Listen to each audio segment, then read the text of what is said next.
औज़ु बिल्लाहि मिनश शैतानिर रजीम बिस्मिल्लाहिर रहमानिर रहीम इन्नल्लाह व मलाइकतहु युसल्लूना अलन नबी या अय्युहल्लज़ीना आमनू सल्लू अलैहि व सल्लिमू तस्लीमा।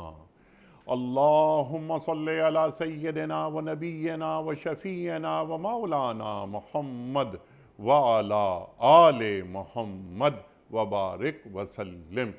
मोहतरम ख़वातीन व हज़रात, अस्सलामु अलैकुम। पयाम सुबह के साथ एक बार फिर हाजिर मैं हूँ आपका मेज़बान अनीक अहमद। ख़वातीन व हज़रात, पयाम सुबह में आप और हम जानते हैं अल्हम्दुलिल्लाह सुम्मा अल्हम्दुलिल्लाह मुसलसल गुफ्तगू होती है, कुरान करीम को समझते हैं, अपने मुल्क के जय्यद उलमा से कुरान करीम की मुख्तलिफ़ आयात पर गुफ्तगू होती है। रोज़ाना चंद आयात का इंतखाब हम करते हैं और उन आयात को रखते हैं अपने अहद के एक जय्यद आलिम दीन की खिदमत में।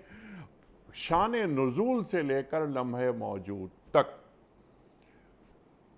क्या नसीहत, क्या दर्स और क्या क्या हिदायत हमें अल्लाह दे रहा है, हमें किस तरह जीना सिखाता है। ख़वातीन व हज़रात, लेकिन ये बात तय है कि अल्लाह ताला अहले ईमान को बावक़ार अंदाज में जीने का ढंग सिखाता है, कुरान करीम के ज़रिए और साहिब कुरान के ज़रिए जिया कैसे जाता है और अल्लाह की तरफ रुख करके कैसे जिया जाता है। ख़वातीन व हज़रात, ये सूरह शूरा की आयात 30 और 31, इन पर हम बात करवाएंगे अपने मुल्क के एक मुमताज़ आलिम दीन से। अल्लाह ताला क्या फरमा रहा है और हमें बता रहा है, समझा रहा है कि तुम लोगों पर जो मुसीबत भी आती है वो तुम्हारे अपने हाथों की कमाई से आती है और बहुत से कसूर तो अल्लाह वैसे ही माफ़ कर देता है। ख़वातीन व हज़रात, ये मुसीबतें, जो परेशानियाँ आती हैं, दुख हमें मिलते हैं, ये हमारे अपने हाथों की कमाई से मिलते हैं। इसके क्या मतलब है? बाज़ दुख क्या मुक़द्दर में लिखे हुए नहीं होते?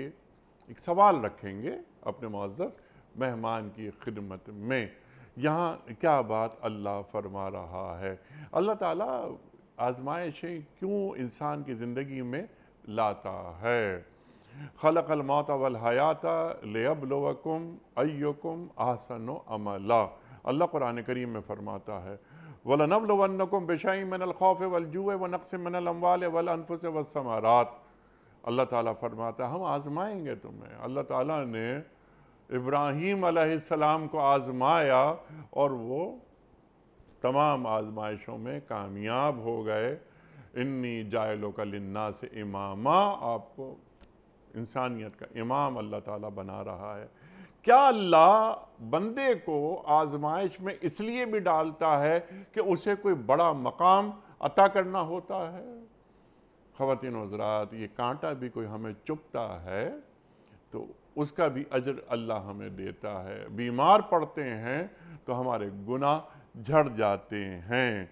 अल्लाह ताला फरमा रहा है अगली आयत में कि तुम ज़मीन पर अल्लाह ताला को आजिज़ नहीं कर सकते, अल्लाह के मुकाबले में कोई तुम्हारा हामी और नासिर नहीं है। ख़वातीन व हज़रात, बहुत सारी बातें इस ज़ैल में आएंगी, सवालात रखेंगे और सीखेंगे अपने मुल्क के मुमताज़ आलिम दीन मोहतरम मुफ्ती इरशाद अहमद एजाज़ साहब से। ख़वातीन व हज़रात, मुफ्ती इरशाद अहमद एजाज़ साहब से कौन वाकिफ़ नहीं? एक विजनरी शख्सियत, पाकिस्तान और पाकिस्तान के बाहर दुनिया को आपने ख़ुद देखा, आज के मसाइल का हल आप बयान फरमाते हैं कुरान और सुन्नत की रोशनी में। फ़ारिग़ तहसील हैं दारुल उलूम कराची से, PhD आपका कराची यूनिवर्सिटी से। मुफ्ती इरशाद अहमद एजाज़ साहब को खुश आमदीद कहते हुए प्रोग्राम का आगाज़ अल्लाह ताला के बाबरकत नाम से सूरह शूरा आयात 30 और 31। औज़ु बिल्लाहि मिनश शैतानिर रजीम बिस्मिल्लाहिर रहमानिर रहीम।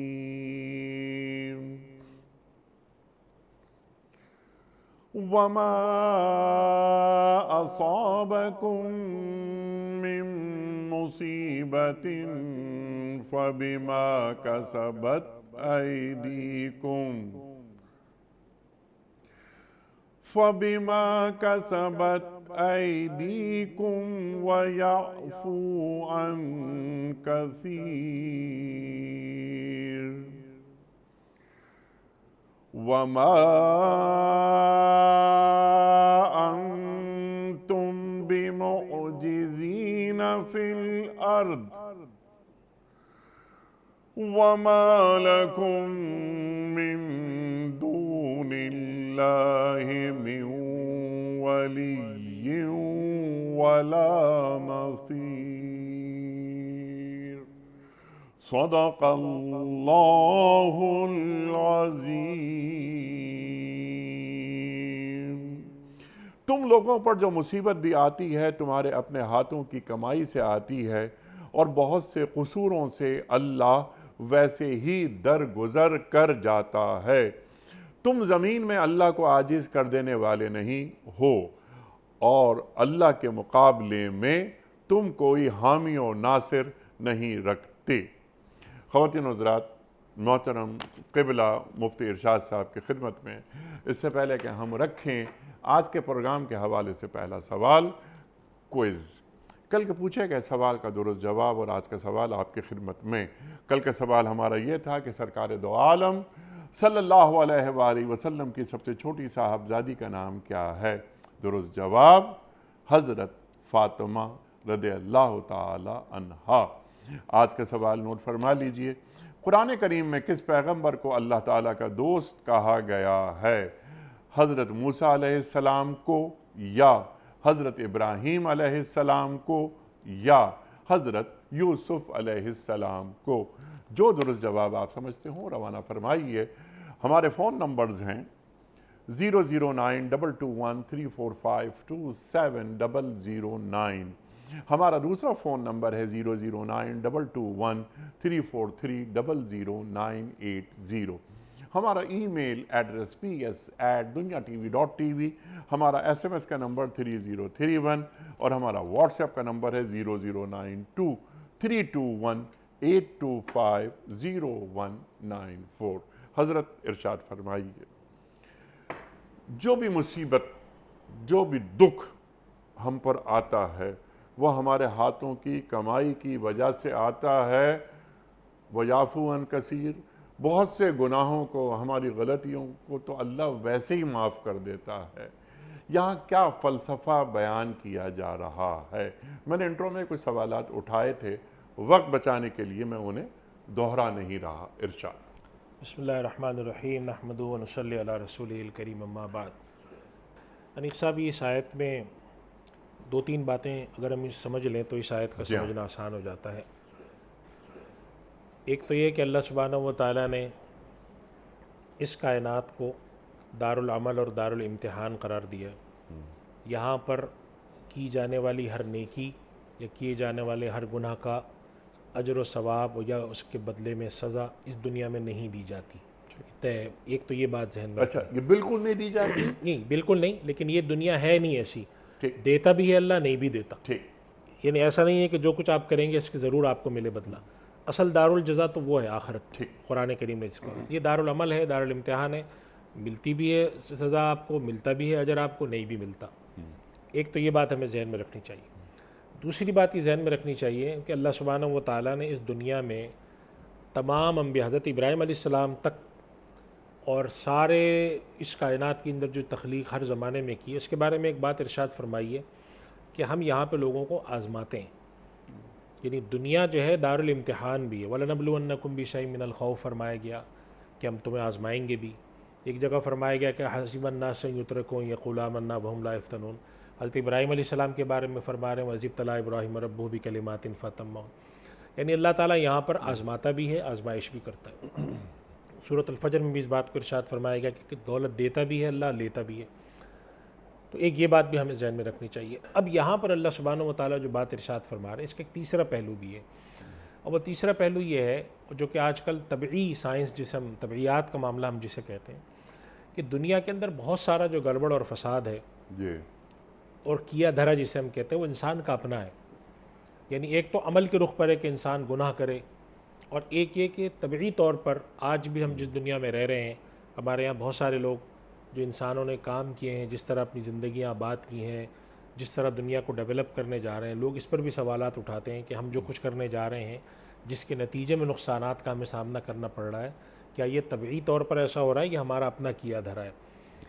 तो इन तीनों बातों को सामने रखते हुए जब हम इस आयत को देखते हैं तो अल्लाह सुब्हानहू व तआला यहाँ पे एक बात इरशाद फरमा रहे हैं कि देखो, तुम्हें जो मुसीबतें पहुँचती हैं, जो तुम्हारी आजमाइशें होती हैं, तुम्हारे साथ बाद मुश्किलात आती हैं पेश, उसके अंदर तुम्हारे अपने आमाल, तुम्हारे जो कुछ तुम करते हो उसके बदले में ये हो रहा होता है। और ऐसा नहीं है कि अल्लाह सुब्हानहू व तआला सब कुछ तुम्हारे यहाँ बदला दे देता हो, बहुत सारी चीज़ों से अल्लाह दरगुजर फरमा देता है, लेकिन बदला देता भी है और दरगुजर भी फरमाता है। तो एक बात ये समझनी चाहिए कि जो कुछ भी यहाँ पर तुम्हें मसाइब का, मुश्किलात का सामना होता है, इसमें तुम्हारे अपने अमाल का बहुत दखल होता है। यहाँ पर इससे तीन बातें मुराद हैं, इनफरादी तौर पे भी, इज्तिमाई कौमी सतह पे भी, और इंसान के वो जो दीगर अमाल हैं जो इंसान दुनिया के अंदर करता है। जैसे मैंने कहा कि तबई तौर पर चीज़ें बना रहा है इंसान। जैसे मैं मिसाल देता हूँ कि इंसान कहीं पे डैम बनाता है, कहीं पे बिल्डिंगें खड़ी करता है, कहीं पर पहाड़ियाँ काटता है, कहीं पे जंगलात ख़त्म करता है। बाद में आने वाले लोग कहते हैं कि ये फ़लाँ फ़लाँ जो नुकसानात हो रहे हैं हमें, उसकी वजूहात ये हैं, अगर दुनिया में दर्जा हरारत बढ़ रहा है तो ये इंसान का किया धरा है, जंगलात ख़त्म करने के नतीजे में ये हो रहा है। तो अगर हम देखें कि पिछले 100 साल में जो कुछ दुनिया के अंदर मसाइल इंसानियत के सामने आ रहे हैं, उसके पीछे इंसान के अपने अमाल का कितना दखल है।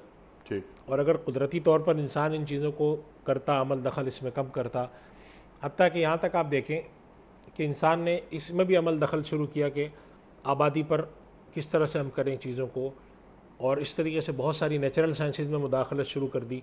तो एक इस बात की तरफ भी इशारा है इसमें कि जो कुछ भी दुनिया के अंदर बिगाड़ और ख़राबियाँ पैदा होने लगती हैं नतीजे में, उसके अंदर तुम्हारे अपने करतूत का इस तरह का भी दखल है कि तुमने बहुत सारे ऐसे काम करने शुरू कर दिए। और इस बात का इज्तिमाई तौर पे भी मामला है। हमारे यहाँ अक्सर ये रोना रोते हैं हम कि हमारे साथ ये चीज़ नहीं हो रही, हमारे मुल्क में ये नहीं हो रहा, या फ़लाँ जगह ये नहीं हो रहा। लेकिन जब हम अपने इज्तिमाई अमाल देखते हैं तो हमें नज़र आता है वही बात जो हम इस प्रोग्राम के ज़रिए करते हैं कि दियानत की हम में कमी है, ख़यानत हम में बहुत है, नेक अमाल की तरफ तवज्जो नहीं है।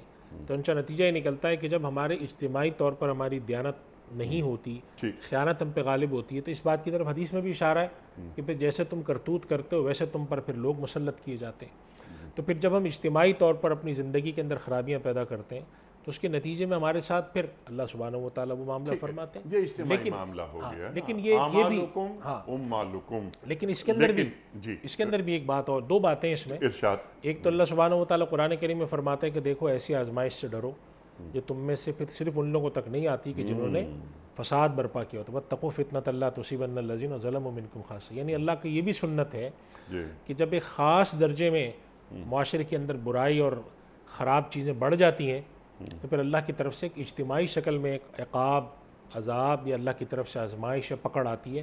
फिर उसके अंदर जिसे कहते हैं गेहूँ के साथ घुन भी पिस जाता है कि उसके अंदर अच्छे बुरे के बग़ैर अल्लाह सुब्हानहू व तआला वो इक़ाब नाज़िल फरमाते हैं। जो दुनिया की तारीख़ में हम देखते हैं कि किसी जगह कहीं पर हमला है, बगदाद पे तातारियों का हमला है, या पूरी पूरी रूए ज़मीन से किसी जगह से हुकूमतों का ख़त्म हो जाना, दूसरों का आ जाना। और फिर इनफरादी तौर पर भी इसमें एक बात ठीक है। लेकिन जो इज्तिमाई अज़ाब आया और उसमें शरीफ लोग, मुत्तकी लोग, परहेजगार लोग वो भी उसका शिकार हो गए, तो उनको इसका अजर क़यामत के दिन बिल्कुल मिलेगा, अलग दे दिया जाएगा। अल्लाह ताला ने, अल्लाह के नबी सल्लल्लाहु अलैहि वसल्लम ने फरमाया कि फिर ऐसे लोगों के साथ अगर होगा भी मामला तो क़यामत के दिन अल्लाह उनकी नियत और उनके अमाल के तहत उनको अजर देगा। क्योंकि हमारे दीन के अंदर तसव्वुर दुनिया नहीं है, दुनिया और आखिरत दोनों है। तो अगर यहाँ पर किसी के साथ कोई आजमाइश आ भी गई तो जो असली अबदी ज़िंदगी है वहाँ पर अल्लाह सुब्हानहू व तआला, यानी अल्लाह सुब्हानहू व तआला किसी के साथ जुल्म नहीं करता। वमा रब्बुका बिज़ल्लामिल लिल-अबीद। ऐसा नहीं होगा कि किसी के साथ जुल्म कर दे। अगर किसी ने नेक ज़िंदगी गुजारी है लेकिन वो इज्तिमाई एक उसकी लपेट में आ गया है तो अल्लाह उसके बदले में उसकी जो उखरवी ज़िंदगी है उसके अंदर उसको अच्छा बदला। सुभान अल्लाह। तो ये तमाम जो दुख और जो परेशानियाँ हैं वो हमारी बदआमालियों का नतीजा होती है। बदआमालियों का नतीजा भी हो सकती हैं और अल्लाह की तरफ से आजमाइश भी होती है। यानी कि ऐसा भी होता है कि नेक लोग हैं जी, बहुत सालिहीन का ज़माना है और वहाँ पर आजमाइश आ रही है। ठीक है। तो बात यही होती है कि हमें देखना ही होता है। हमारे यहाँ उलमा के सामने एक बहुत बड़ा सवाल ये है कि मुझ पर आने वाली जो मुश्किलात हैं वो मेरे लिए आजमाइश है, ये मेरे आमाल की, मेरे ख़राब कामों का नतीजा है। ठीक, हमें इसको कैसे पहचानूँ? ठीक। तो ये बात इसका जवाब ये देते हैं हमारे उलमा कि आप इस चीज़ को इससे पहचानें कि हमारी इज्तिमाई ज़िंदगी कैसी है और इनफरादी ज़िंदगी कैसी है। ठीक। अगर मेरी इनफरादी ज़िंदगी में खैर गालिब नहीं है तो मेरे साथ जो कुछ हो रहा है मिन जानिब अल्लाह, मुमकिन तौर पर मेरी आजमाइश से ज़्यादा मेरे आमाल के बदले में अल्लाह ताला कुछ से सरफ नज़र फरमा रहा है, कुछ का बदला दे रहे हैं। ठीक। अब यानी हमारे यहाँ क्या होता है, मिसाल के तौर पे हमारे यहाँ होता है कि लोग एक दूसरे का हक मार के बैठे होते हैं, ठीक। फिर आकर कहते हैं कि मेरे घर में फ़लाँ आदमी बच्चा बीमार है, मेरे साथ ये हो रहा है वो हो रहा है। तो हम उनसे कहते हैं कि आप अपनी ज़िंदगी के जायज़े लें कि अगर आपने कोई ऐसी चीज़ कर रखी है, हो सकता है कि उसका बदला हो। दोनों सूरतों में, कि चाहे आप पर आजमाइश हो ठीक। या आपको सज़ा दी जा रही हो, दोनों सूरतों का हल जो है वो रुजू इल्लाह ही है। यानी अल्लाह सुब्हानहू व तआला जब आजमाइश भी फरमाते हैं, बंदे को सज़ा न भी दे रहे हो, आजमाइश भी फरमा रहे हो, तो उसका मकसूद ही यही होता है ना। जैसे कुरान करीम में अल्लाह सुब्हानहू व तआला ने सूरतुल फज्र में फरमाया कि जब अल्लाह ताला किसी इंसान को आजमाता है और उसके ऊपर रिस्क को फराखी कर देता है, तो बड़ा कहता है अल्लाह ने मेरे पर बड़ा करम किया है। और जब अल्लाह सुब्हानहू व तआला उसको आजमा के तंगी करता है तो वो कहता है मेरे रब ने तो मुझे दुनिया में ज़लील और रुस्वा कर दिया। तो अल्लाह सुब्हानहू व तआला फरमाते हैं कि नहीं, असल बात ये नहीं है। असल बात ये कि तुम अंदर से न तो तुम खैर के कामों पर मुतवज्जे होते हो, न तुम्हारा ताल्लुक़ अल्लाह मजबूत है।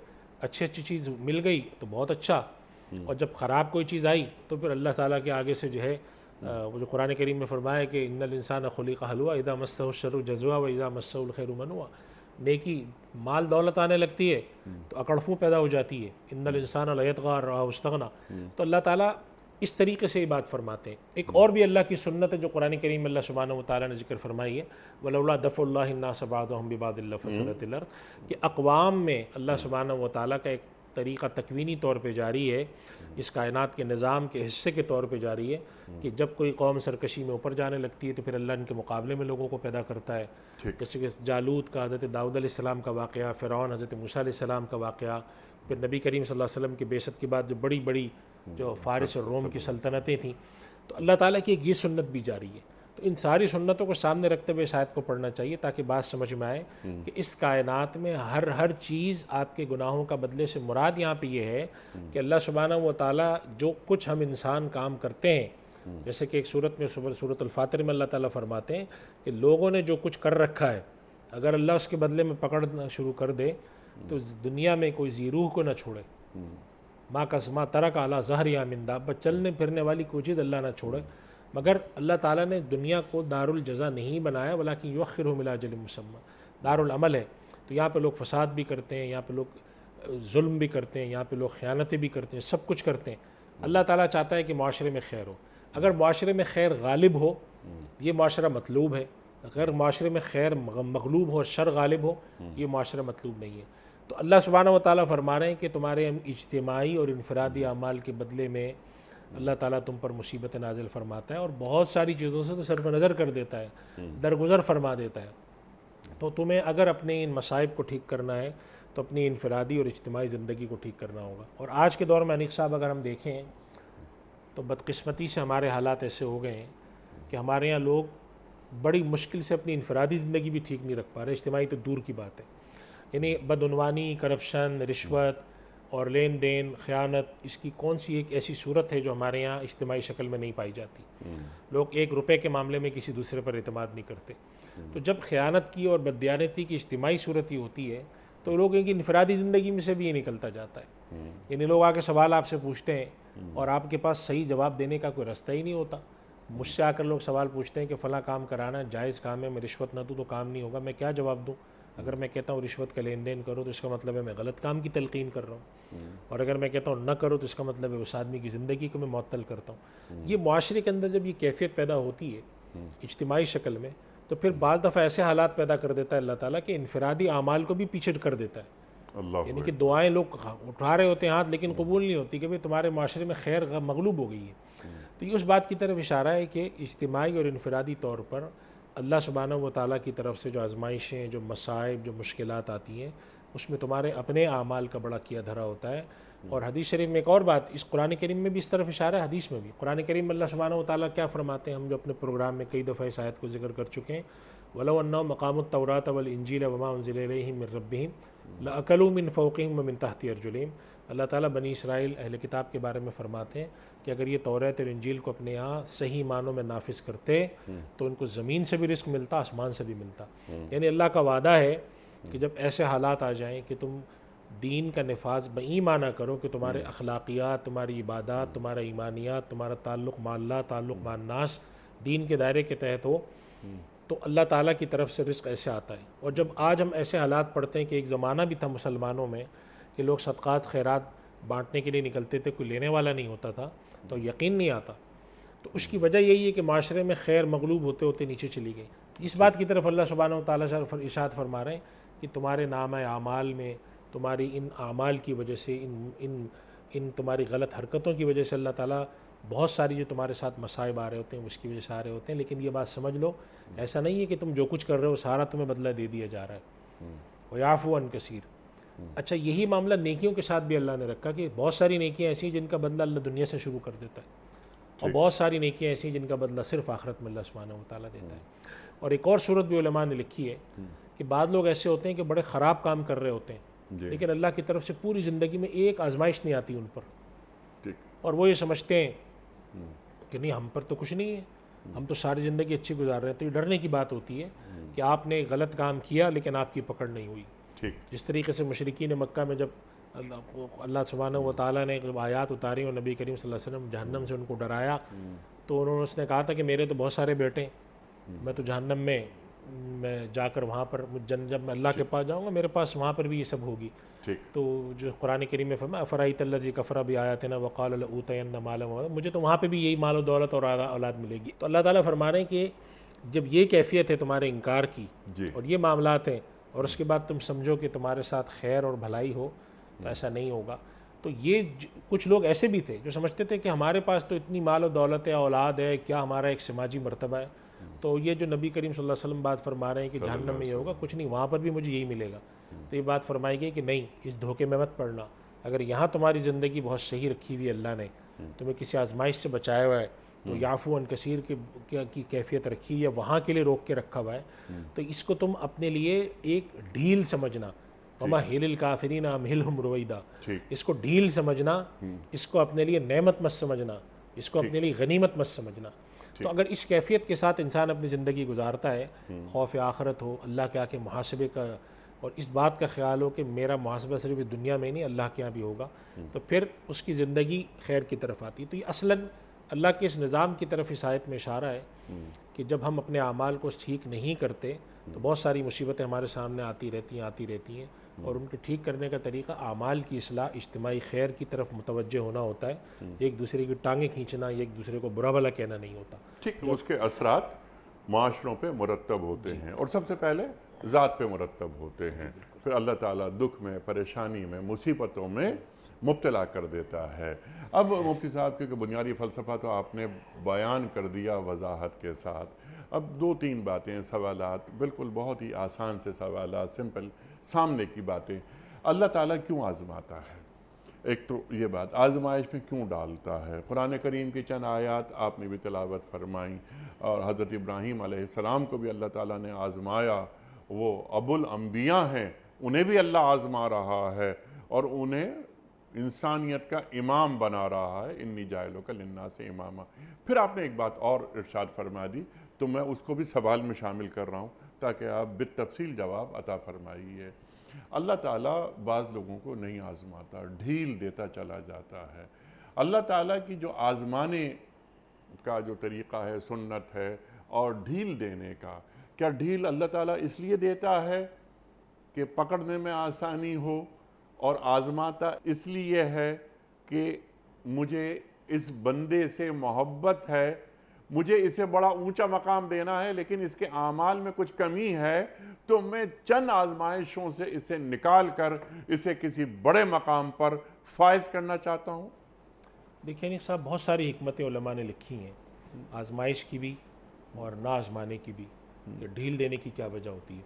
ठीक। और कुरान करीम में अल्लाह सुब्हानहू व तआला ने इस बात की तरफ इशारा फरमाया हज़रत मूसा अलैहिस्सलाम की कौम की तरफ, कि अल्लाह ताला फरमाते हैं कि हमने उनको बहुत सारी निशानियां भी दिखाई, देते रहे मोहलत, ये निशानी वो निशानी, लेकिन वो लोग सीधे नहीं हुए। हज़रत नूह अलैहिस्सलाम की कौम के बारे में भी फरमाया। तो एक अल्लाह का दस्तूर ये है कि एक कौम को ढील देता है, और ये ढील इतनी ज़्यादा दे देता है अल्लाह ताला कि कुरान करीम में अल्लाह सुब्हानहू व तआला ने दो जगह पे ये बात इरशाद फरमा दी है कि आम आदमी तो आम आदमी, अंबिया किराम तक अल्लाह से सवाल कर बैठते हैं कि हत्ता यक़ूल रसूल वल्लज़ीना आमनू माअहू मता नसरुल्लाह। जी। और एक और जगह फरमाती हत्ता इज़स्तई असर रसूल व ज़न्नु अन्नहुम क़द कुज़िबू। यानी अल्लाह ताला बाद दफ़ा इतनी ढील दे देता है कि बसा औकात जो सारे लोग हैं, जैसे हज़रत मूसा अलैहिस्सलाम के पास लोग आए, उन्होंने कहा कि आप देख रहे हैं फ़िरौन हमारे साथ क्या कर रहा है, आपके आने से पहले भी मिन क़ब्लि अन तातियना व मिन बादि मा जिअतना, ये तो फ़िरौन ने हमारे साथ कई 100 साल से मसला चला रखा है, आपको आए हुए भी 60 साल हो गए। तो फिर उन्होंने बद्दुआ की थी। तो अल्लाह ताला की एक सुन्नत है ढील देना, और कुरान करीम में फमा हिरिल काफिरीना अमहिलहुम रुबैदा, मोहलत देने की बात रखी। अब मोहलत देने में अल्लाह सुब्हानहू व तआला दो बातें देखता है कि जो अल्लाह ने, जो आपने पहला सवाल उठाया ना कि अल्लाह आज़माता है, क्यों आज़माता है, तो अल्लाह ताला ने इस कायनात की तख्लीक में अपनी मशीयत से बात रख दी कि फ़अल्हमहा फुजूरहा व तक़वाहा, इंसान को खैर और भलाई देने के बाद और एक ख़ास हद तक अक़ल और इख्तियार देने के बाद दुनिया में भेज दिया कि जाओ तुम यहाँ पर जाके काम करो, सीधा रास्ता ये है जो अम्बिया बता रहे हैं, गलत रास्ता ये है, शैतान दुश्मन है, शैतान तुम्हें वरगलाएगा, सिर्फ गलत काम की तरफ ले जाएगा, अपने रब से दूर करेगा, ये सीधा रास्ता है। अब तुम दुनिया में जाओ और काम करो, एक ख़ास मुद्दत वलकुम फिल अर्दि मुस्तक़र्रुम व मताउन इला हीन, एक मुद्दत के बाद हम ये सारा निज़ाम ख़त्म करके अपने पास बुलाकर तुम्हारा हिसाब लेंगे। तो ये अल्लाह सुब्हानहू व तआला ने एक निज़ाम बना दिया अपनी मशीयत से। अब इस पर उलमा ने, जो हमारे असरार शरीयत के उलमा, उन्होंने बहुत लिखा है कि क्यों बनाया, लेकिन जो असल नुक्ता है वो ये कि अल्लाह की मशीयत है। ठीक है। अल्लाह ने खैर और इसका एक निज़ाम बर्पा किया। अब हज़रत आदम अलैहिस्सलाम की तख्लीक की, कायनात में भेजा, और फिर आने वाले रहती दुनिया तक जब तक बरकरार रखेगा अल्लाह आजमाएगा और लेगा। फिर आजमाइश जो है वो दो तरह की होती है।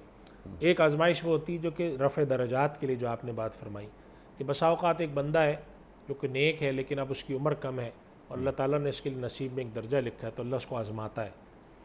ख़ुद अम्बिया किराम में हज़रत अय्यूब अलैहिस्सलाम का वाक़या हमारे सामने है कि अल्लाह ताला ने उनको बीमारी से आज़माया था। अम्बिया किराम के ऐसे हालात सामने हमारे कि उनके पास सख्त हालात आए, दुश्मनों ने आकर हमले किए, उनको ईज़ा पहुँचाई, उनको आरियों से काटा। तो बसा औक़ात अल्लाह सुब्हानहू व तआला बाज़ बंदों को एक मुसीबत में मुब्तला करता है, और नबी करीम सल्लल्लाहु अलैहि वसल्लम ने इस बात की तरफ इशारा फरमाया है कि मोमिन को अगर एक कांटा भी चुभता है तो अल्लाह ताला उसके बदले में उसको अजर सवाब नसीब फरमाता है। तो उलमा लिखते हैं कि बहुत सारे लोग ऐसे हैं कि जिनके हालात ज़िंदगी पढ़ के अंदाज़ा होता है कि उनको अल्लाह ताला ने किसी आजमाइश में इसलिए डाला कि उनके रफ़े दर्जात, मोमिन थे, वो अल्लाह पे ईमान रखते थे, नेक अमल करते थे, लेकिन शायद उनका कोई बड़ा दर्जा रखा तो उनको किसी बीमारी में मुब्तला कर दिया गया, किसी और चीज़ में मुब्तला किया गया, और उनका रुजू अल्लाह इस दौरान बरकरार रहता है, अल्लाह से वो मांगते रहते हैं। चुनांचे अल्लाह ताला उनकी इस तकालीफ़ के बदले में भी उनको अजर अता फरमाता है। और एक आजमाइश बंदे की इसलिए होती है कि वो कुरान करीम में हज़रत मूसा अलैहिस्सलाम वाली बात मैंने फरमाई कि कुरान करीम अल्लाह ताला फरमाते हैं कि हमने बनी इसराइल को सब कुछ आजमाया और कभी उनका खाना भी कम कर दिया, लअल्लहुम यरजिऊन, शायद वो लौट आएँ। ठीक। तो अल्लाह ताला एक आजमाइश इसलिए भी फरमाता है कि बंदा इधर मुतवज्जो। अब इंसान की फितरत है, कुरान करीम में अल्लाह ताला फरमाते हैं कि जब इंसान पे कोई मुसीबत आती है तो वो फ़ज़ू दुआ इन अरीज़, बड़ी लंबी चौड़ी दुआएं करने लगता है, रुजू इल्लाह होता है उसका। तो अल्लाह ताला बसा औक़ात इसलिए भी आज़माता था कि इधर तो लौट आओ तुम। लेकिन बाज़ लोग ऐसे होते हैं कि इन आजमाइशों के बावजूद भी उनका रुजू इल्लाह नहीं होता, और ऐसा नहीं है कि वो समझते ना हो, यानी कि आजमाइश होती है, खुदा की मार्फत भी कायम हो जाती है, खुदा को पहचान भी लेते हैं, लेकिन रुजू नहीं करते। ठीक। तो फिर उनके लिए अलग मामलात होते हैं। तो आजमाइश अल्लाह सुब्हानहू वाला रफ़े दर्जात के लिए भी करता है, हिदायत के लिए भी की तरफ लौट आने के लिए भी कराता है कि शायद ये लोग लौट आएँ, और इसलिए भी कराता है कि बंदों को आजमाइशों के ज़रिए एक ख़ास चीज़ सीखते हैं बंदे, और वह है सब्र। कि जब आजमाइशें आती हैं और तो वो उनको अंदाज़ा, तो उसका रवैया क्या रहा, रवैया क्या रहा है। ठीक है। खलक़ल मौता वल हयात लियब्लुवकुम अय्युकुम अहसनु अमला, अल्लाहु सबसे अच्छा काम करने वाला कौन। मुश्किल आई तो अल्लाह के आगे सब्र किया, अल्लाह से तलब की, दुआ मांगी, नाशुक्री के कलमात नहीं कहे, कोई गलत सलत जुमले नहीं बोले, तो अल्लाह सुब्हानहू व तआला ये भी देख रहा होता है कि सब्र की हालत इनकी कैसी है। कुछ को शुक्र देखता है कि हमने इसको इतना अता किया, इसके अंदर शुक्र है, या अभी भी इतना कुछ मिलने के बावजूद नाशुक्री के जुमले देख रहा है, बोलता है। तो ये औसाफ अल्लाह की मर्ज़ी इम्तिहान, दुनिया में भी हम इम्तिहान लेते हैं, अल्लाह की मर्ज़ी को भी इम्तिहान लें। हज़रत इब्राहीम अलैहिस्सलाम को जब अल्लाह ताला फरमाते हैं कि हमने उनसे इम्तिहान लिया, तो बाकी कौन रह जाता है बाकी, तो अल्लाह की मर्ज़ी किसी से इम्तिहान लेता है। और इसी वजह से नबी करीम सल्लल्लाहु अलैहि वसल्लम ने एक बात की तलकीन फरमाई कि अल्लाह ताला से आफ़ियत मांगो, मुश्किल ना मांगो, लेकिन अगर मुश्किल आ जाए तो फिर सब्र करो। सल्लल्लाहु अलैहि आफ़िया, चुनांचे साहब इकराम रिज़वानुल्लाह अलैहिम अजमईन को ये तलकीन की जाती थी कि अल्लाह से आफ़ियत मांगो, जंग ना मांगो अल्लाह से कि अल्लाह हमारी जंग करा दे, मुश्किल ना मांगो। लेकिन अगर कभी अल्लाह की तरफ से ऐसी चीज़ आ जाए तो फिर साबित कदम रहना, नाशुक्री का जुमला नहीं बोलना और अल्लाह के ख़िलाफ़ कोई ऐसी बात नहीं करना, जज़ा फ़ज़ा नहीं करना, ईमान के ख़िलाफ़, ताल्लुक़ में अल्लाह के ख़िलाफ़ कोई बात नहीं करना। ये ईमान की एक मखसूस कैफ़ियत है जो अल्लाह सुब्हानहू व तआला बंदों से चाहता है। अगर ये कैफ़ियत नहीं होती तो ईमान के अंदर कमाल नहीं पैदा होता। तो ईमान में कमाल पैदा होने के लिए बसा औक़ात आज़माइश ज़रूरी होती है, इम्तिहान ज़रूरी होता है। और अल्लाह सुब्हानहू व तआला फरमाते हैं, उसमें जो सबसे अहम बात नीक साहब है जो हमारे यहाँ उलमा लिखते हैं कि ये चीज़ें अल्लाह ने अपनी मशीयत पे रखी, इसका कोई ज़ाब्ता नहीं बताया कि मैं इसको आज़माऊँगा, इसको नहीं आज़माऊँगा। ये खालिस अल्लाह की मशीयत पर है, सुभान वो अल्लाह। जो चाहे करे। जैसे कुरान करीम में अल्लाह सुब्हानहू व तआला ने अपनी मशीयत की तरफ इशारा करते हुए फरमाया कि अल्लाह की मशीयत है, लिल्लाहि मुल्कु समावात, अल्लाह की आसमान और ज़मीनों की बादशाहत अल्लाह की। औलाद किसी को देता है, किसी को नहीं देता, किसी को जनाना देता है, किसी को नरीना देता है, किसी को दोनों देता है। तो अल्लाह ताला ने इस कायनात के अंदर इनामात का देना, इम्तिहानात का देना, इम्तिहानात का न देना, ज़िंदगी का कम, ये सारी चीज़ें खालिस अपनी मशीयत पे रखी। इसका कोई ज़ाब्ता, कोई उसलूब कुछ नहीं रखा। और सिर्फ देखना यह है कि ये बंदा ये अल्लाह की रज़ा पर कितना राज़ी है, कितना राज़ी है। रज़ा पर राज़ी होना, ईमान का ततिम्मा, ईमान का कामिल होना, ताल्लुक़ में अल्लाह जुड़ना, ये असल में अल्लाह सुब्हानहू व तआला देखता है कि आपका ताल्लुक़ में अल्लाह कैसा है।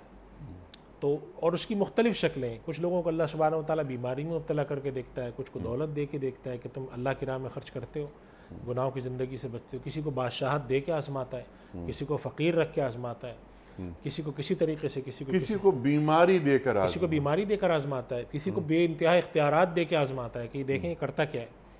जुल्म तो नहीं करता इख्तियारात लेने के बाद, इख्तियारात और ताकत आने के बाद ये तो नहीं कि वह फ़िरौन की तरह बाहर निकल कर आकर खड़ा हो जाता है ना रब्बुकुमुल आला, ये उसके अंदर तवाज़ु और आजिज़ी रहती है। तो ये सारे मुख्तलिफ़ तरीक़े हैं और अल्लाह सुब्हानहू व तआला ने ये सारे तरीक़े इंसानियत में जारी फरमाए। चुनांचे मजमूई तौर पर चाहे वो कोई भी शक्ल हो, बीमारी की हो, आफ़ात की हो, इम्तिहान की हो, उसके अंदर अगर एक इंसान का रुजू इल्लाह है, और रुजू इल्लाह दो तरह से पहचाना जाता है, एक उसके अमाल ठीक रहें और दूसरा उसकी फ़िक्र ठीक रहे। बाद लोग ऐसे होते हैं अमाल ठीक नहीं है, आपने कहा कि जी आपका रुजू इल्लाह, हाँ जी बिल्कुल अल्लाह की तरफ रुजू है, तो आप नमाज ये फ़लाँ फ़लाँ मामलात अल्लाह से ताल्लुक़ क्यों छोड़ा हुआ है। और बाद लोगों की फ़िक्र भी ठीक नहीं होती, आपने कहा जी रुजू इल्लाह करें, उन्होंने कहा क्या रुजू करें, फ़लाँ कौम को देखें कैसे मज़े कर रहे हैं, वो तो बड़े गुनाहगार लोग हैं, हमसे ज़्यादा मज़े में हैं, तो हम तो ये हैं, हम तो वो हैं। तो ये बात हमें जहन में रखनी चाहिए कि अल्लाह ताला ने तकसीम रखी है, कहीं पर ऊपर ले जाता है, कहीं नीचे लाता है। कुरान करीम में अल्लाह सुब्हानहू व तआला ने अपनी इस तकवीनी और मशीयत के तहत निज़ाम कायनात को चलाने की जो तकसीमें बयान फरमाई हैं, उसके अंदर ये बात रखी है कि अल्लाह ताला कभी किसी को ऊपर ले जाता है, कभी किसी को नीचे लाता है, कभी किसी कौम को उरूज देता है, किसी को ज़वाल देता है, किसी को आज़माता है, किसी को कुछ करता है। इन तमाम हालात के अंदर अगर ताल्लुक़ में अल्लाह कायम है, रुजू इल्लाह है, तो आप में अब्दियत है। अगर ताल्लुक़ में अल्लाह कमज़ोर है और रुजू इल्लाह नहीं है, तो फिर इसका मतलब है कि आपकी अब्दियत कमज़ोर है। तो बंदगी की जो एक निशानी अल्लाह ताला ने कुरान करीम में क्या बयान फरमाई, अल्लज़ीना इज़ा असाबतहुम मुसीबतुन क़ालू इन्ना लिल्लाहि व इन्ना इलैहि राजिऊन, कि जब इनको मुसीबत पहुँचती है, कोई मुश्किल पेश आती है, तो वो ये कहते हैं कि हम अल्लाह ही के हैं और हमें अल्लाह ही की तरफ लौट के जाना। यानी फ़ौरन बंदगी का इज़हार करके कहते हैं कि अल्लाह मुश्किल भी तेरी तरफ से, ये राहत भी तेरी तरफ से, ये खुशी भी तेरी तरफ से, ये आजमाइश, ये गम भी तेरी तरफ से, ठीक जज़ा फ़ज़ा। इसी वजह से आप देखें कि नबी करीम सल्लल्लाहु अलैहि वसल्लम ने मरने के मौके पर ऐसे मातम करने से या ऐसे गम मनाने से मना फरमाया, और बल्कि आप बाज़ जगह पर इस पर सख्त वईद का इरशाद फरमाए, जिसके अंदर बेइंतहा रोना पीटना होता था। अरबों में एक रिवाज था कि बाकायदा नौहा करने वाली औरतें हुआ करती थीं, तो जब किसी की मैयत होती थी वहाँ आती थीं, रोती थीं, अपने पेशानी और पीटती थीं और मट्टी सर पर डालती थी, एक अजीब सोगवार माहौल पैदा करती थी। नबी करीम सल्लल्लाहु अलैहि वसल्लम ने इसको पसंद नहीं फरमाया, फरमाया नहीं, मुसीबत आई है, इन्ना लिल्लाहि व इन्ना इलैहि राजिऊन कहो, 3 दिन से ज़्यादा शोक नहीं मनाओ। और हज़रत नबी करीम सल्लल्लाहु अलैहि वसल्लम के साहबज़ादे हज़रत इब्राहीम का जब इंतकाल हुआ, तो आप सल्लल्लाहु अलैहि वसल्लम ने उनको हाथ में लेकर आपकी आंखों में आंसू आ गए और आपने इतना इरशाद फरमाया कि जो अल्लाह ने किया हम उस पर राज़ी हैं, लेकिन हमें तुम्हारी जुदाईगी से बड़ा अफसोस है। तो ये एक मजमूई तौर पर ताल्लुक़ में अल्लाह वाले अक़वाम हैं जिनके ऊपर गम की, मुश्किल की, आफ़त की कैफ़ियत में रुजू इल्लाह होता है। और अगर रुजू इल्लाह ना हो, बगावत हो, तो फिर अल्लाह सुब्हानहू व तआला की तरफ से बसा औक़ात ढील दी जाती है। इसमें एक आखिरी नुक्ता मैं अर्ज़ करूँ इस वाली बात पे कि अल्लाह सुब्हानहू व तआला ने सूरह ज़ुख़रुफ़ के अंदर एक बात की तरफ इशारा फरमाया, और फरमाया है कि अगर ऐसा ना होता कि इंसान अपने मिजाज और अपनी तबई कैफियत की वजह से, अगर इंसानों को जिस तरह अल्लाह ने पैदा किया है, अगर ऐसा ना होता कि सारे लोग एक ही तरफ चल पड़ेंगे, तो अल्लाह ताला फरमाते हैं कि जो लोग अल्लाह का इनकार करते हैं हम उनके घर सोने चांदी के बनाते हैं। लजालना लिमन यकफुर बिर्रहमानी लिबुयूतिहिम सुक़ुफ़म मिन फ़िज़्ज़ा व मआरिज अलैहा ज़रून, चांदी की छतें होती हैं। यानी अल्लाह ताला फरमाते हैं कि जो अल्लाह के मुनकिर हैं हम दुनिया में उनको इस कदर नवाजते जी कि सोने चांदी के उनके घर होते, उनकी बे इंतहा तायुश वाली ज़िंदगी होती। लेकिन अल्लाह ताला फरमाते हैं कि अगर ऐसा हम कर देते तो सारी दुनिया जिसे हम कहते हैं कि मादियत परस्ती की वजह से उसी तरफ ढह जाती। तो अल्लाह ने थोड़ी तकसीम रखी है। लेकिन अल्लाह ताला क्या फरमाते हैं इसके वज़ुख़रुफ़ा, ये सिर्फ एक मोह लेने वाली चीज़ें हैं, असल जो है वो आखिरत की ज़िंदगी है। तो अल्लाह ताला ये फरमाते हैं कि ये भी एक आजमाइश होती है कि किसी कौम को अल्लाह ताला बड़ा नवाजता है, ठीक, बावजूद इसके कि वो कौम बागी होती है खुदा की। और हमारे सामने तारीख़ अक़वाम, जी हाँ, नबी करीम सल्लल्लाहु अलैहि वसल्लम की जब बेशत हुई सल्लल्लाहु तो अलैहि जो वसल्लम। किसरा की और उनकी हुकूमतें कई कई हज़ार साल से कायम थी हुकूमतें, और अल्लाह की बागी हुकूमतें थीं। फ़िरौन को देखें, अल्लाह का इतना बड़ा बागी सरकश एक बड़ी बादशाहत लेके चल रहा था। तो ये असास और मेयार नहीं है कि इस कायनात में जिन लोगों के पास दौलत होगी, जिनके पास मनसब होगा, वो अल्लाह के महबूब भी होंगे। बल्कि अल्लाह ताला फरमाते हैं कि नहीं, ऐसा नहीं है, हम आजमाएंगे भी, और जो तुम्हें मुसीबतें आती हैं उसमें तुम्हारे अमाल का भी दखल होता है। और अगर अमाल की वजह से मुसीबतें नहीं आ रही तो हो सकता है फिर अल्लाह सारी चीज़ें जमा करके आखिरत में दे। तो आखिरत का अज़ाब तो ज़्यादा खसम है, वल अज़ाबुल आखिरत अशद्दु व अबक़ा। अल्लाह ताला फरमाते हैं कि आखिरत का अज़ाब सख्त भी है और बहुत देरपा भी है, देर तक रहने वाला भी है। तो उससे पनाह मांग कर अल्लाह से आफ़ियत मांगनी चाहिए। तो मिन हैसुल मजमू बंदगी और अब्दियत और ताल्लुक़ मा अल्लाह के लिए अल्लाह सुब्हानहू व तआला इस बात की तरफ भी इशारा फरमाते हैं कि देखो, बहुत सारे काम तुम्हारे ऐसे हैं जिनकी वजह से अल्लाह तुम्हें पकड़ता नहीं है, माफ़ कर देता है, सरफ नज़र कर देता है। क्योंकि वो रहमान है, वो रहमान है, क्योंकि लेकिन वो रहीम तुम है। अपने अमाल पे गौर करो। ठीक है, अपने अमाल पे गौर करो और अपने अमाल की इस्लाह करो। अच्छा, यहाँ जो बात आ रही है सामने, अब ये जो आयत हमें बता रही हैं कि तुम पर जो मुसीबतें आती हैं तुम्हारे अपनी कमाई की वजह से आती हैं। हमारी कमाई, हमारी बदआमालियाँ आपने बयान फरमा दी। क्या बाज़ मुसीबतें, बाज़ आजमाइशें तकदीरी होती हैं? जी, आजमाइशों के तकदीर होने से मुराद ये है, मसलन मैं इसको वाज़ेह कर देता हूँ एक बार, बहुत अच्छे लोग हैं, बहुत अच्छे आमाल हैं उनके, आपने इशारा भी किया था दरमियान में कि बाज़ को अल्लाह ताला औलाद में नरीना औलाद देता है, बाज़ को लड़के लड़कियां दोनों देता है, बाज़ को कुछ नहीं देता। जब ये बच्चे उनके पास होते हैं, उनमें से कुछ बच्चे अल्लाह अपने पास बुला लेता है। तो इन बच्चों का जो इंतकाल हो जाता है, उनके तो अमाल नेक हैं, बहुत अच्छे लोग हैं, मुत्तकी परहेज़गार हैं, तो क्या ये फ़ैसले अल्लाह की तरफ से लिख दिए गए होते हैं कि तुम्हारे अमाल ख्वाह अच्छे हों या कैसे, जो भी हों, मेरे फ़ैसले ये हैं?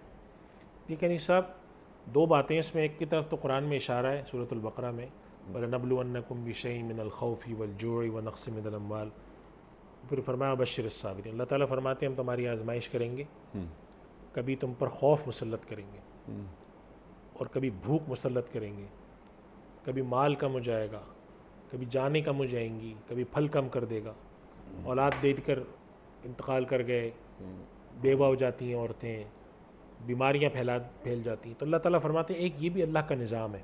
ठीक, इस आयत में इशारा है, और वबश्शिरिस साबिरीन, ठीक, साथ साथ फरमा दिए कि सब्र। तो एक ये अल्लाह का एक निज़ाम है कि जिसके अंदर अल्लाह आजमाइश करता है, कहीं पर खौफ, कहीं पे कुछ। एक अल्लाह ताला की तरफ से जो तकदीरी बात है कि किसी शख्स के बारे में हम देखते हैं कि किसी शख्स के माली हालात अच्छे नहीं होते, पूरी ज़िंदगी ऐसे रहते हैं। जी, किसी की खान की ज़िंदगी में बहुत ज़्यादा मुश्किलात होती हैं, नहीं बसती उनकी ज़िंदगी, खुशगवार ज़िंदगी नहीं बसर होती।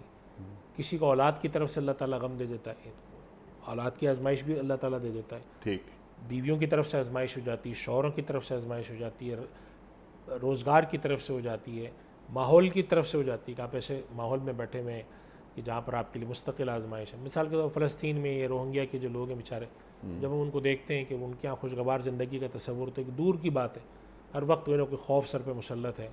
या हमारे यहाँ जो जो लोग सरहदों पे रहते हैं, ख़ासतौर पे हमारी जो कश्मीर वाली सरहद है, जब कभी हम वहाँ जाते हैं, वहाँ पर लोगों को देखते हैं कि वहाँ पर कभी फायरिंग हो जाती है, कभी कुछ होती है, या बाद दफ़ा शहरों के अंदर जो डकैती और चोरी की वारदातें बढ़ जाती हैं, हर आदमी पर एक खौफ मुसल्लत होता है। तो ये सब अल्लाह की तरफ से आजमाइशें होती हैं। तकदीर में मिन जानिबिल्लाह क्या चीज़ तय है हमें नहीं मालूम, ठीक। लेकिन अल्लाह की तरफ से चीज़ें हो सकती हैं। और ये ज़रूरी नहीं है कि जिस आदमी के साथ अल्लाह सुब्हानहू व तआला कोई मामला फरमा रहे हैं वो उसकी आजमाइशी हो, यानी इसकी सज़ा हो। आजमाइश भी हो सकती है, रफ़े दर्जात के लिए भी हो सकती है, इम्तिहान के लिए भी हो सकती है, सब्र देखने के लिए भी हो। बशर साबिरीन क्यों फरमाया गया कि जब कोई आफत आएगी तो इंसान की तबीयत के अंदर बेचैनी पैदा होगी, फिर अल्लाह ताला देखेगा इसके अंदर सब्र है, ये सब्र से हट के कोई बात इसने की है, चाहे माल के रुख पर हो। तो कभी देकर आजमाना, कभी लेकर आजमाना, कभी आजमाइश करना, कभी तकदीरी तौर पे चीज़ें करना, ये सब चीज़ें मिन जानिबिल्लाह है और हमें इस चीज़ को ऐसे ही तस्लीम करना चाहिए। बसा औक़ात हमारे यहाँ आजकल एक मॉडर्न क्वेश्चन ही किया जाता है कि अगर अल्लाह सुब्हानहू व तआला इतना रहमान और रहीम है तो ये एक बच्चा पैदा हुआ है, इसके दिल में सुराख क्यों है? ठीक। ये एक बच्चा पैदा हुआ माजूर क्यों है, चल फिर नहीं सकता, इसका क्या कसूर है? तो असल में इस सवाल के पीछे भी ये गलती होती है कि लोग समझते हैं कि इस दुनिया में जिसके साथ भी कुछ हो रहा है कोई कसूर है, जबकि अल्लाह ताला ने इस बात की तरफ इशारा फरमाया है कि ज़रूरी नहीं है, हम आजमाते भी हैं जी। और अल्लाह ताला की मशीयत है, वो जैसे चाहे रखे। यानी इस कायनात के नज़्म को हमें इस तरह अपने जहन में रखना चाहिए कि ये दारुल इम्तिहान है, ठीक। दारुल अमल है, ठीक। और यहाँ पर आजमाइशें भी आ सकती हैं, और मुश्किलात भी। ये एक अल्लाह ताला मुदब्बिर है, ये कायनात अलर्टअप नहीं बनी और अल्लाह ताला का यानी खालिक का ऑडिट नहीं करना चाहिए। अगर कोई बच्चा पैदाइशी माजूर है तो अल्लाह ताला ने जो उसको, जिसे हम कहते हैं कंपनसेशन करना, वो उसके बदले में अल्लाह ताला ने क्या कुछ उसे नहीं दे दिया, या उसके वालिदैन पर कितना अल्लाह ताला की रहमत और अजर और सवाब कितना उन पर अल्लाह ताला ने नाजिल नहीं कर दिया। तो अल्लाह ताला बस समयना व अताना, समात की जाए और इताअत की जाए। अच्छा, बाज़ औक़ात जैसे आपने बात फरमाई कि इस तरह की आजमाइशें आती हैं, तो ऐसी आजमाइशों में एक बंदे मोमिन का रवैया क्या होना चाहिए? देखिए, मैंने अभी अर्ज़ किया था अनीक साहब के बंदे मोमिन का अल्लाह सुब्हानहू व तआला अपना तरफ अब्दियत और रुजू देखते हैं। ठीक। इसी तरह की आयत जो मैंने अभी अर्ज़ की, वबश्शिर साबिरीन, जी। वबश्शिर साबिरीन के आगे क्या बयान फरमाई, अल्लज़ीना इज़ा असाबतहुम मुसीबतुन क़ालू इन्ना लिल्लाहि व इन्ना इलैहि राजिऊन। साबिरीन को आप बशारत दे दीजिए, यानी वो लोग जब इनको कोई मुसीबत आती है तो वो इस बात को ज़बान से नहीं कहते, पूरा यकीन उनके दिल में होता है, इन्ना लिल्लाहि व इन्ना, हम तो अल्लाह ही के लिए हैं, हमें अल्लाह ही के पास जाना है। नबी करीम सल्लल्लाहु अलैहि वसल्लम के पास वफ़ात की खबर आती था, फरमाते इन्ना लिल्लाहि मा आता व लहु मा अख़ज़, जो दिया वो उसका, जो लिया वो भी उसका। अल्लाह, ये है बंदगी। अगर अल्लाह। आपकी आजमाइश में रुजू इल्लाह है, बंदगी है और मशियत पर उसके ईमान है, उसकी मशियत पर रजामंदी है, सब्र, इंसान को तकलीफ़ होती है, उसका इजहार भी करता है। लेकिन नबी करीम सल्लल्लाहु अलैहि वसल्लम ने सब्र के बारे में क्या फरमाया? देख, खातून का हुआ कि उनके बेटे का इंतकाल हो गया, बहुत ज़्यादा वो बेचैन और रोना धोना मचाया हुआ था। तो आप सल्लल्लाहु अलैहि वसल्लम ने कुछ तलकीन फरमाई उनको, तो वो पहचानी नहीं, तो उन्होंने कुछ ऐसे कलिमात बोल दिए जिसका मफ़हूम ये था कि इनको क्या पता मुझ पर क्या मुसीबत आई है। जब आप सल्लल्लाहु अलैहि वसल्लम तशरीफ़ ले गए तो किसी ने बताया, तो मालूम नहीं कि तलकीन जो कर रहे थे अल्लाह के नबी थे। तो वो आपकी खिदमत में हाज़िर हुई, माफ़ी मांगी और क्या रसूलल्लाह मैं बहुत तकलीफ़ में, तो आपने जुमला इरशाद फरमाया, इन्नमा सब्रु इंद सदमतिल ऊला, कि सब्र का असल जो अजर सवाब वो ये है कि जब सदमा अपनी शिद्दत के साथ आए तो उस वक्त सब्र पे इस्तिकामत हो, वरना रह रहे के तो सब्र आ ही जाता है। सुभान अल्लाह। आप सल्लल्लाहु अलैहि वसल्लम ने फरमाया कि जो बश्शिर साबिरीन है, ठीक, सब्र की का देखना, शुक्र का देखना, अल्लाह की नेमत की तरफ मुतवज्जो होना, अल्लाह की तरफ मुतवज्जो होना, ये चीज़ें अल्लाह ताला देखते हैं ना, कितना शुक्र है। हज़रत नूह अलैहिस्सलाम की तारीफ़ में अल्लाह ताला फरमाते हैं इन्नहु काना अब्दन शकूरा। हज़रत अय्यूब अलैहिस्सलाम की सब्र की तारीफ़ अल्लाह ने फरमाई। तो अल्लाह सब्र भी देखता है, शुक्र भी देखता है, नेमत की जाने पे, मुश्किल पे, आफात पर इंसान का सब्र देखा जाता है, और नेमतें मिलने पर और अल्लाह की तरफ से मनसब, मर्तबा, ताकत, हुस्न, जमाल, इनायात मिलने पर शुक्र देखा जाता है। तो अब अगर ये चीज़ें अल्लाह आजमा रहा है और इस कायनात का नाम ही अल्लाह ने रखा कि लियब्लुवकुम अय्युकुम अहसनु अमला, तो ये तो अल्लाह का हक़ बनता है, ये तो वैसे ही बनता था। लेकिन उसने हमें पहले ही बता दिया है कि मैंने कोई जन्नत नहीं बनाई है। जन्नत के बारे में अल्लाह सुब्हानहू व तआला फरमाते हैं हसनत मुस्तक़र्रम व मक़ामा, जन्नत है बड़ी हसीन रहने की ठिकाना, तो वो है, दुनिया नहीं है। दुनिया के बारे में फरमाया कि दुनिया उमल हयात दुनिया अल्लाह मताउल गुरूर, दुनिया की ज़िंदगी तो एक धोखे की ज़िंदगी है, शराब कुछ है, शैतान यहाँ होगा, आजमाएगा भी, यहाँ तकालीफ भी, यहाँ मुश्किलात भी होंगी। तो इस ज़िंदगी को ऐसे ही समझ के अल्लाह के साथ ताल्लुक़ जोड़े रखना, ये बंदगी और इस्लाम और हर दीन का पैगाम है। सुभान अल्लाह। और ताल्लुक़ तोड़ लेना या उसके अंदर बहुत निचले दर्जे की चीज़ों पर आ जाना, ये फिर वो चीज़ है कि जिसको अल्लाह सुब्हानहू व तआला आज़माता है और इसके ऊपर वो देखता है और फिर इसी के ऊपर वो अजर व सवाब भी रखेगा। सुभान अल्लाह। बंदे का अमल कैसा है और ये बंदा अपने आमाल के ज़रिए जन्नत के वारिसों में शुमार होता है या नहीं। बिल्कुल अल्लाहु अकबर। सब्र की आपने बात फरमाई, इन्नमा युवफ़्फ़स साबिरून अजरहुम बिगैर हिसाब। अल्लाहु अकबर। अल्लाहु सब्र वालों को अल्लाह ताला ने, यानी कि सब्र, ये बात उलमा ने लिखी है कि सब्र चूँकि ज़िंदगी के अंदर आजमाइश के साथ मुंसलिक है, लेने के साथ मुंसलिक है, महरूम चीज़ करने के साथ मुंसलिक है, तो अल्लाह ताला ने उसके साथ जोड़ कर ये फरमा दिया कि सब्र करने वालों को जो हिसाब दिया जाएगा वो उसका कोई हिसाब नहीं, बेहिसाब होगा। जो अजर मिलेगा बेहिसाब। बेहिसाब से मुराद क्या होती है साहब? बेहिसाब से मुराद ये है कि एक आदमी आपके पास 10 रुपये की टॉफ़ी लेकर आया, आपने कहा इस आदमी को 5 करोड़ रुपए दे दो, तो कोई आपसे पूछे कि जी इसका क्या तकाबुल है, तो आप कहते हैं कि यहाँ कोई हिसाब किताब नहीं है। ठीक। तो ये होगा कि हो सकता है कि एक आदमी कह ले कि या अल्लाह इस आदमी ने तो सिर्फ बुखार के ऊपर थोड़ा सा सब्र किया था, सुभान अल्लाह, और आपने इसको क्या दे दिया है। ठीक है। अल्लाह ताला फरमाते हैं कि नहीं, इनका कोई हिसाब किताब नहीं होगा, सुभान बगैर हिसाब के हम देंगे। छोटे से काम पे सब्र के बदले में अल्लाह बड़ी जन्नत दे दे, तो इसकी मशीयत है। सुभान अल्लाह। अच्छा मुफ्ती साहब, बाज़ औक़ात सानहे हो जाते हैं, मामलात हो जाते हैं, आजमाइशें आ जाती हैं, जिस तरह आपने हमें नसीहत फरमा दी कि इस सिलसिले में दीन की तालीम क्या है। जब हम सब्र करते हैं, अगर हम ये कहें कि ए अल्लाह तेरी रज़ा के लिए, तेरी खुशनूदी के लिए मैंने सब्र किया, और ए अल्लाह मैं इस सब्र का अजर तुझसे चाहता हूँ या तुझसे चाहती हूँ। किसी माँ से उसकी औलाद ले ली अल्लाह ताला ने, और वो फरिश्तों से अल्लाह पूछता है ना कि जब इस बच्चे की जान कब्ज़ की जा रही थी तो क्या हाल था वालिदैन का, उनका रवैया क्या था, तो फरिश्ते उन्हें बताते हैं। तो एक बंदे मोमिन या एक मोमिना, उसका रवैया सब्र के साथ साथ ये भी हो, और वो अल्लाह ताला की खिदमत में ये भी अर्ज़ करे कि ए अल्लाह तूने ये कहा था कि सब्र करो। अनिल साहब, इसके लिए जो हमारे दीन में एक इस्तिलाह है वो है मुहतसिब। आपने हदीस सुनी होगी, नबी करीम सल्लल्लाहु अलैहि वसल्लम फरमाते हैं बन सामन रमज़ान ईमानन व एहतिसाबा। ठीक है।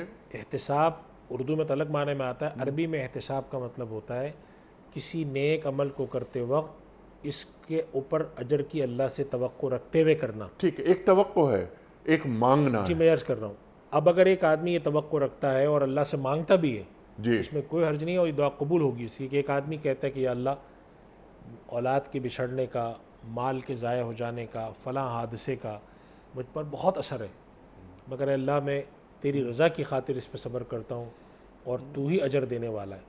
कुरान करीम में अल्लाह सुब्हानहू व तआला ने ये बात की तरफ इरशाद फरमाया है, और इशारा इस बात की तरफ फरमाया है कि अल्लाह सुब्हानहू व तआला जो है वही सदक़ात को और चीज़ों को कबूल फरमाता है। ठीक है। तो कबूलियत उसकी तरफ है, तो उससे अगर हम कबूलियत जो हम नीयत में रखते हैं, मांग भी लेते हैं, तो बिल्कुल अच्छा है।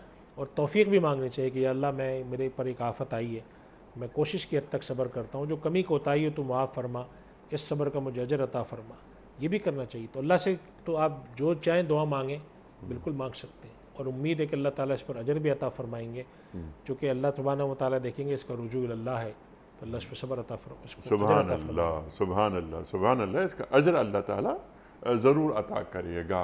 आखिरी सवाल आज के प्रोग्राम का, कलमा हक़ को बुलंद करने के लिए बाज़ औक़ात तकालीफ़ बर्दाश्त करनी पड़ती हैं, तो उन तकालीफ़ को बर्दाश्त करते हुए भी एक पामर्दी का मुकाबला करना चाहिए और इस्तिक़ामत का मुज़ाहरा करना चाहिए। उन तकालीफ़ को, वो तो हमारे आमाल की वजह से, जो अल्लाह फरमा रहा है इस आयत में कि जो मुसीबतें आती हैं, दुख आते हैं, वो हमारे अपने बदआमालियों की वजह से आते हैं। लेकिन वो जो सऊबतें बर्दाश्त करनी पड़ती हैं इस्तिकामत के सिलसिले में और इशाअत दीन के लिए, उन मुसीबतों को, परेशानियों को, मसाइब, तकालीफ, उनको किस किस खाने में रखा जाएगा? अल्लाह की राह में खड़े होकर, चाहे आप जिहाद के लिए खड़े हों या दीन के ऊपर खड़े हों, इन्नल लज़ीना क़ालू रब्बुना अल्लाहु सुम्मा इस्तक़ामू जी, फस्तक़िम कमा उमिरता। हाँ, नबी करीम सल्लल्लाहु अलैहि वसल्लम को भी हुक्म दिया। इस्तिकामत के नतीजे में लाजिमन आपका जो है वो सामने रद्द-ए-अमल आता है। उस रद्द-ए-अमल के आगे खड़ा होना, उस रद्द-ए-अमल को बर्दाश्त करना, इस पर बहुत अजर व सवाब है। कुरान करीम में अल्लाह सुब्हानहू व तआला ने जंग की एक कैफियत का जिक्र फरमाया, इन्नल्लाह युहिब्बुल लज़ीना युक़ातिलूना फ़ी सबीलिही सफ़्फ़न कअन्नहुम बुनियानुम मरसूस। अल्लाह उन लोगों को बहुत मोहब्बत करता है, पसंद करता है, जो उसके रास्ते में लड़ने के लिए शीशा पिलाई दीवार की तरह। वो क्या इस्तिकामत है कि अल्लाह के राह में आके खड़े हुए तो इस्तिकामत से खड़े हैं, दीन पर खड़े हुए तो इस्तिकामत से खड़े हुए हैं।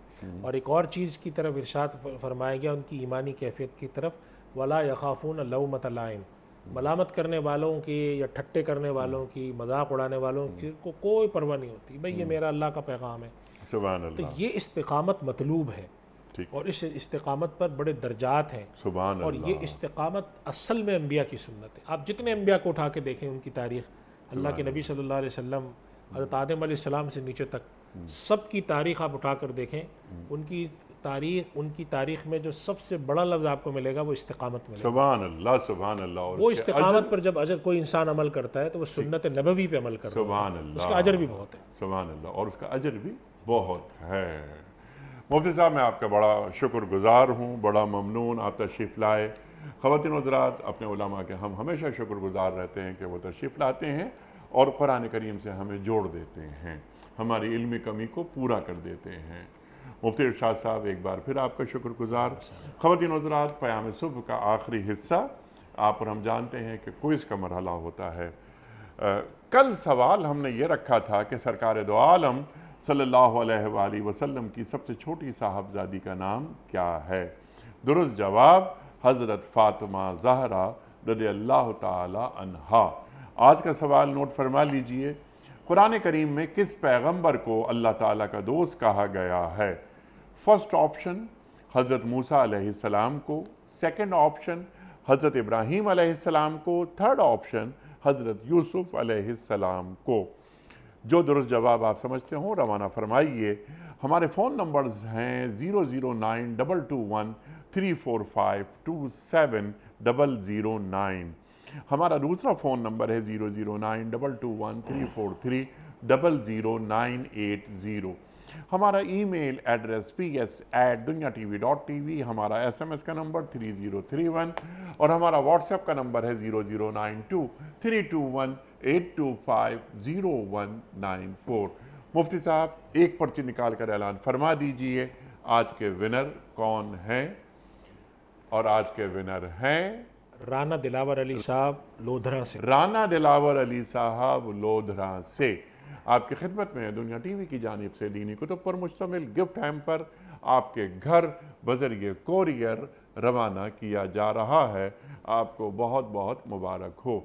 क़याम सुबह का इख्तिताम होता है रोज़ाना एक कौल पर, और वह कौल होता है साहिबे नहजुल बलागा अमीरुल मोमिनीन हज़रत अली मुर्तज़ा करमल्लाहु वजहू का। आप फरमाते हैं, ख़ुद पसंदी सही तरीक़े कार के ख़िलाफ़ और अक़ल की तबाही का सबब है।